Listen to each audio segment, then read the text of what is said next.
찬송가 313장 함께 찬양드리겠습니다.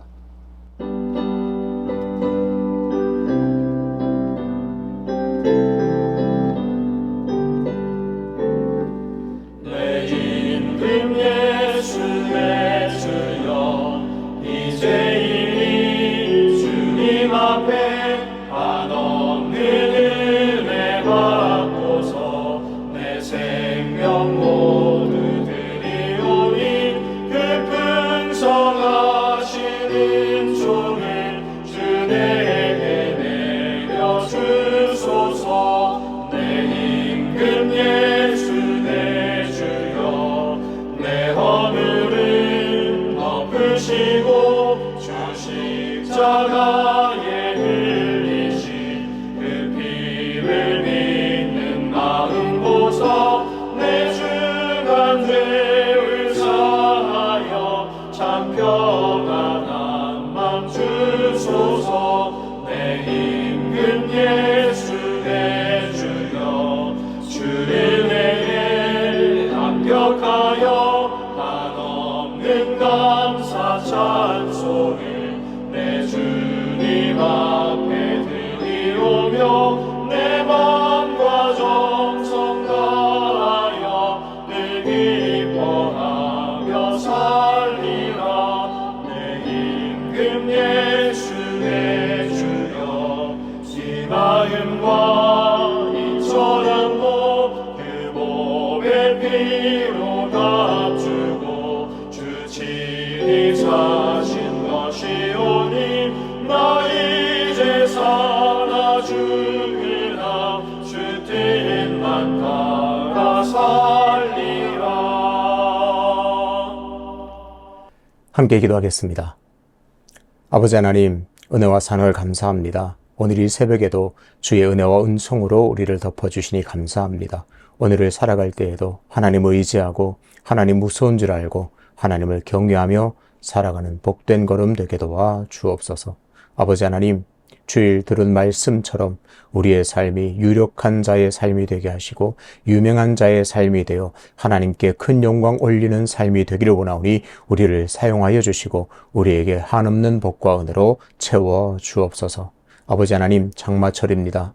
크고 작은 여러 재해들을 보면서 인간이 얼마나 연약한지를 발견하게 됩니다. 이런 자연재해 앞에서 우리의 연약함을 보게 하시고 하나님의 위대하심과 하나님의 전능하심을 일깨워 하나님을 의지하고 하나님께 의존하는 그런 삶을 살아가는 성도가 되게 도와 주옵소서. 오늘도 겸손하게 하나님 말씀 앞으로 나갑니다. 말씀 앞에서 하나님의 뜻을 발견하게 하시고 하나님께서 원하시는 길, 하나님께서 인도하시는 길로 기꺼이 기쁨으로 걸어가는 우리 모든 삶이 될 수 있도록 역사해 주옵소서. 감사드리며 예수 그리스도 이름으로 기도하옵나이다. 아멘. 오늘 함께 통독할 말씀은 잠언 29장입니다. 자주 책망을 받으면서도 목이 곧은 사람은 갑자기 패망을 당하고 피하지 못하리라. 의인이 많아지면 백성이 즐거워하고 악인이 권세를 잡으면 백성이 탄식하느니라. 지혜를 사모하는 자는 아비를 즐겁게 하여도 창기와 사귀는 자는 재물을 잃느니라. 왕은 정의로 나라를 견고하게 하나 뇌물을 억지로 내게 하는 자는 나라를 멸망시키느니라. 이웃에게 아첨하는 것은 그의 발 앞에 그물을 치는 것이니라. 악인이 범죄하는 것은 스스로 올무가 되게 하는 것이나 의인은 노래하고 기뻐하느니라. 의인은 가난한 자의 사정을 알아주나 악인은 알아줄 지식이 없느니라. 거만한 자는 성읍을 요란하게 하여도 슬기로운 자는 노를 그치게 하느니라. 지혜로운 자와 미련한 자가 다투면 지혜로운 자가 노하든지 웃든지 그 다툼은 그침이 없느니라. 피 흘리기를 좋아하는 자는 온전한 자를 미워하고 정직한 자의 생명을 찾느니라. 어리석은 자는 자기의 노를 다 드러내어도 지혜로운 자는 그것을 억제하느니라. 관원이 거짓말을 들으면 그의 하인들은 다 악하게 되느니라. 가난한 자와 포악한 자가 섞여 살거니와 여호와께서는 그 모두의 눈에 빛을 주시느니라. 왕이 가난한 자를 성실히 신원하면 그의 왕위가 영원히 견고하리라. 채찍과 꾸지람이 지혜를 주거늘 임의로 행하게 버려둔 자식은 어미를 욕되게 하느니라. 악인이 많아지면 죄도 많아지나니 의인은 그들의 망함을 보리라. 내 자식을 경계하라. 내 자식을 징계하라. 그리하면 그가 너를 평안하게 하겠고 또 내 마음에 기쁨을 주리라. 묵시가 없으면 백성이 방자히 행하거니와 율법을 지키는 자는 복이 있느니라. 종은 말로만 하면 고치지 아니하나니 이는 그가 알고도 따르지 아니함이니라. 내가 말이 조급한 사람을 보느냐? 그보다 미련한 자에게 오히려 희망이 있느니라. 종을 어렸을 때부터 곱게 양육하면 그가 나중에는 자식인 체하리라. 노하는 자는 다툼을 일으키고 성내는 자는 범죄함이 많으니라. 사람이 교만하면 낮아지게 되겠고 마음이 겸손하면 명예를 얻으리라. 도덕과 짝하는 자는 자기의 영혼을 미워하는 자라. 그는 저주를 들어도 진술하지 아니하느니라. 사람을 두려워하면 올무에 걸리게 되거니와 여호와를 의지하는 자는 안전하리라. 주권자에게 은혜를 구하는 자가 많으나 사람의 일의 작정은 여호와께로 말미암느니라. 불의한 자는 의인에게 미움을 받고 바르게 행하는 자는 악인에게 미움을 받느니라. 아멘. 거만함을 벗으라 라는 제목으로 말씀을 전하겠습니다. 잠언은 여러 형식으로 구성되어 있습니다. 그 중에서 크게 두 가지 형식이 눈에 띕니다. 한 가지는 같은 말, 같은 내용을 계속 강조하면서 이어가는 형식입니다. 또 다른 형식은 앞과 뒤의 내용을 끊임없이 계속해서 대조하면서 말하는 형식입니다. 오늘 잠언 29장도 이런 대조의 형식을 띠고 있습니다. 대조하는 대상은 당연히 의인과 악인입니다. 잠언 29장을 통해서 하나님께서 인정하시는 의인의 삶은 어떤 것인지를 보겠습니다. 그리고 악인의 길에서 벗어나고 떠나는 길은 구체적으로 어떤 것이 있는지, 어떻게 해야 그 악인의 길에서 벗어날 수 있는지를 귀를 기울여 보겠습니다. 잠언 29장에는 의인과 악인을 끊임없이 대조합니다. 그런데 의인은 비교적 구체적으로 의인이라고 명시적으로 표현합니다. 하지만 악인의 모습은 여러 가지로 표현합니다. 그러면 피해야 할 악인의 길은 어떤 것이 있을까요? 피해야 할 악인의 첫 번째 모습은 목이 곧은 모습입니다. 1절에서 의인과 대조되는 악인의 모습은 바로 목이 곧은 사람입니다. 1절을 보겠습니다. 자주 책망을 받으면서도 목이 곧은 사람은 갑자기 패망을 당하고 피하지 못하리라. 목이 곧음이라는 말은 소가 멍에를 거부하는 모습을 상징합니다. 그런 소의 모습을 표현합니다. 사람이 소에게 밭을 갈고 이런저런 일을 시키기 위해서는 멍에를 씌워야 하는데 소가 그 멍에를 거부합니다. 주인도 알아보지 못하고 주인의 명령을 완강하게 거부하는 모습입니다. 이 모습이 바로 목이 곧은 사람의 모습입니다. 이런 목이 곧다는 표현은 구약 성경에서 하나님을 떠나고 하나님의 명령에 불순종하는 이스라엘을 상징하는 대표적인 표현입니다. 하나님께서 아무리 선지자를 통해서 이스라엘 백성들에게 말씀하셔도 목이 곧은 이스라엘 백성들은 그 말씀을 듣지 않았습니다. 하나님께로 다시 돌이키지 않았습니다. 이런 이스라엘을 향하여 하나님은 목이 곧은 백성이라고 늘 책망하시며 말씀하셨습니다. 목이 곧은 모습은 끝까지 이스라엘을 내보내지 아니려고 했던 애굽의 바로의 모습이기도 합니다. 하나님께서 이적을 보이셨지만 보내겠다고 약속한 후에 또다시 번복하기를 반복합니다. 아주 완강하고 아주 완악한 그 애굽의 바로의 모습을 표현하고 있습니다. 이런 목이 곧은 사람, 곧 악인은 패망을 당하고 피하지 못하게 됩니다. 패망한다는 말은 항아리가 산산조각 난다는 말입니다. 이처럼 악인의 최후는 회복 불가능한 상태로 완전히 망하게 됩니다. 이렇게 목이 곧은 사람은 책망을 들어도 전혀 듣지 않습니다.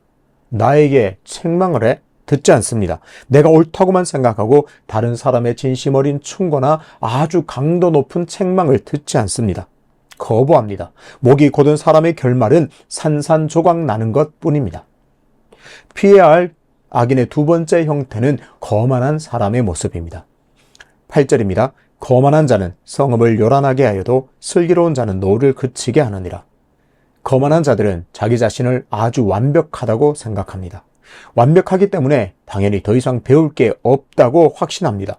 당연히 다른 사람의 말을 듣지 않습니다. 훈계를 거부합니다. 자연스럽게 이런 모습은 권위를 인정하지 않고 거부하는 것으로 이어집니다. 심지어 하나님의 말씀에도 반응하지 않고 오직 자신의 생각이 옳다고만 생각합니다. 자신의 생각 앞에서 하나님의 말씀조차도 권위가 없습니다. 인정하지 않습니다. 이런 거만한 자들이 있으면 성읍이 요란하게 됩니다. 이런 거만한 자들은 자신의 말이 완벽하다, 완전하다, 절대적이다고 믿기 때문에 가는 곳마다 분란을 일으킵니다. 어떤 토론이 되지 않고 무슨 소리야, 내 말이 다 옳아, 요란하게 합니다. 분란을 일으킵니다. 이런 거만한 자를 여호와께서 인정하지 않으십니다. 하나님이 주시는 은혜와 복을 공급받지 못합니다. 다른 사람의 말을 경청하고 인정하고 받아들이는 훈련을 해야 합니다. 무엇보다 나는 항상 배울 게 있다는 생각을 가져야 합니다. 나는 더 이상 배울 것이 없다고 생각하는 순간 나는 이미 거만한 사람의 길로 걸어가고 있다는 사실을 깨달아야 합니다. 지금도 배울 게 있고 여전히 모르는 게 있다 인정하며 살아가야 합니다. 그런 사람을 하나님께서 기뻐하십니다. 그런 사람에게 하나님께서 은혜를 주시고 또 다른 깨달음을 주시고 지혜와 명철을 허락하실 줄로 믿습니다. 피해야 할 세 번째 악인의 형태는 바로 분노하는 사람입니다. 11절입니다. 어리석은 자는 자기의 노를 다 드러내어도 지혜로운 자는 그것을 억제하느니라. 목이 곧은 사람, 거만한 사람의 공통점은 노를 다 드러낸다는 점입니다. 분노를 억제하지 않고 노를 다 드러냅니다. 다른 사람을 배려하거나 생각하지 않습니다. 오직 자신의 감정과 자기 기분이 제일 중요해서 자신에게 일어나는 모든 분들을 다 쏟아냅니다. 성경은 이런 사람을 어리석은 자라고 표현합니다. 악인의 특징적인 모습입니다. 사실 노를 다 드러내는 모습은 어린아이와 같습니다. 자기가 원하는 대로 되지 않을 때 어린아이는 분노합니다. 그리고 멈추지 않습니다. 그 분노를 멈추지 않습니다. 하지만 성숙한 어른은 분노를 참습니다. 분노가 일어나도 참을 줄 압니다. 하지만 어리석은 자, 악인은 마치 어린아이와 같아서 차오르는 분노를 다 쏟아냅니다. 하나님 앞에서 의인으로 인정받고 싶다면 이런 모습을 피해야 합니다. 성령의 열매 중에서 오래 참음이 있다는 사실을 우리는 꼭 기억하고 내 마음에 분노가 일어나도 노가 일어나도 그것을 다 쏟아내는 사람이 아니라 억제하고 참아내고 잘 풀어낼 수 있는 그런 사람이 되어야 하겠습니다. 그렇다면 이런 악인의 모습에서 벗어나려면, 이런 악인의 길에서 떠나려면 어떤 일을 해야 할까요? 무엇을 해야 할까요?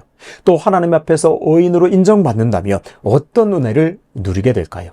그 해답이 25절에 나와 있습니다. 사람을 두려워하면 올무에 걸리게 되거니와 여호와를 의지하는 자는 안전하리라. 왜 사람은, 왜 악인은 목이 곧고 거만한 자가 되었을까요? 하나님을 의지하지 않아서 그렇습니다. 아니, 하나님을 애초에 인정하지 않아서 그렇습니다. 하나님을 인정하지 않고 하나님을 의지하지 않기 때문에 목이 곧고 거만한 자가 되고 말았습니다. 하나님을 인정하는 사람, 하나님을 의지하는 사람은 하나님의 권위를 받아들이게 됩니다. 아, 하나님이 최고의 지존자이시지, 하나님은 최고의 완전한 자이시지, 그래서 그 하나님의 말씀을 듣게 되고 하나님의 뜻에 내가 굴복하게 됩니다. 그래서 하나님 말씀 듣기를 즐거워합니다. 늘 하나님께 무언가를 배우는 자세를 가집니다. 그리고 그 배움을 기뻐합니다. 이렇게 하나님을 의지하는 자는 안전하게 됩니다. 하나님께서 그 사람을 보호하시고 그 하나님께서 그 사람의 길을 지도하시고 인도하셔서 그야말로 안전하게 보호하십니다. 바꾸어 말하면 목이 곧고 거만한 사람, 노를 참지 못하는 사람들은 어떨까요? 늘 불안합니다. 그 삶에 안전함이 없기 때문에 늘 불안합니다. 그 삶에 하나님이 계시지 않기 때문에 무엇을 해도 불안하고 무엇을 해도 두렵습니다. 무슨 일이 일어날지, 어떤 사고가 일어날지 늘 불안하게 살아가게 됩니다. 목이 곧아도, 거만해도, 분노를 다 표하며 마음껏 살아도 늘 불안함을 느끼게 됩니다. 이것이 악인이 겪게 되는 삶입니다. 하나님께서 인정하시는 의인의 삶을 살기를 원하십니까? 그렇다면 목이 곧은 삶에서 벗어나야 합니다. 완강함에서 벗어나서 언제든지 하나님께서 내 목에 멍에를 씌우실 수 있도록 목을 내어 드려야 합니다. 목이 곧었습니까? 목이 뻣뻣했습니까? 다시 목을 조아려, 고개를 조아려 하나님께서 내 목에 멍에를 무슨 멍에든지 메우실 수 있도록, 씌우실 수 있도록 내 목을 내어 드려야 합니다. 십자가를 지고 끝까지 순종의 길을 가신 예수님을 우리는 늘 기억하며 살아야겠습니다. 또한 거만함을 벗어야 합니다. 나는 더 이상 배울 게 없다는 생각을 버려야 합니다. 오늘도 나는 배워야 합니다. 여전히 나는 어린아이와 같다는 생각으로 살아야 합니다. 그래서 내가 아무리 나이가 많다 할지라도 어린아이를 통해서도 배워야겠다는 자세로 살아가야 합니다. 그럴 때 하나님께서 나를 지도하시고 나를 기쁨으로 인도하십니다. 예수님께서도 의인으로 인정받는 삶을 안내하셨습니다. 이 예수님의 말씀이 내 삶의 결론이 되기를, 그리고 결단하게 되시기를 주님의 이름으로 축복합니다. 나는 마음이 온유하고 겸손하니 나의 멍에를 메고 내게 배우라. 그리하면 너희 마음이 쉼을 얻으리니 이는 내 멍에는 쉽고 내 짐은 가벼움이라 하시니라. 아멘. 아버지 하나님, 우리의 모습을 돌아보면 목이 곧은 모습이 너무나 많습니다. 하나님께서 말씀하셔도 그 말씀대로 살지 않습니다. 순종보다 불순종한 삶이 너무나 많습니다. 목이 너무나 꼿꼿하게 어쩌면 목이 곧은 상태에서 굳어버렸는지도 모르겠습니다. 아버지 하나님, 이런 목이 곧은 모습에서 벗어나기로 결단하오니 은혜를 더하여 주옵소서. 멍에를 거부했던 목이 곧은 소에서 주인님이 무슨 어떤 일을 시키시려고 멍에를 메우든지 그대로 내 목의 멍에를 씌울 수 있도록 목을 내어 드리는 순종의 삶을 살기를 원하오니 은혜를 더하여 주옵소서. 그리고 나는 완전하여 더 이상 배울 게 없다. 나는 다른 사람에게 배울 게 없다는 생각을 회개합니다. 주님, 어린아이에게도 배울 게 있습니다. 아버지 하나님, 늘 우리 지체들과 이웃들에게 배울 게 있습니다. 그럼 배우겠다는 자세로 겸손하게 살아갈 때에 교만함에서 떠나 겸손한 자로 살아가는 의인의 삶을 살게 하여 주옵소서. 그러한 삶을 살 때 주시는 하나님의 안전함을 오늘도 넉넉히 누리는 복된 삶이 되게 도와 주옵소서. 연하여 주님 가르치신 기도로 기도하오니 하늘에 계신 우리 아버지, 아버지의 이름을 거룩하게 하시며 아버지의 나라가 오게 하시며 아버지의 뜻이 하늘에서와 같이 땅에서도 이루어지게 하소서. 오늘 우리에게 일용할 양식을 주시고 우리가 우리에게 잘못한 사람을 용서해 준 것 같이 우리 죄를 용서해 주시고 우리를 시험에 빠지지 않게 하시고 악에서 구하소서. 나라와 권능과 영광이 영원히 아버지의 것입니다. 아멘.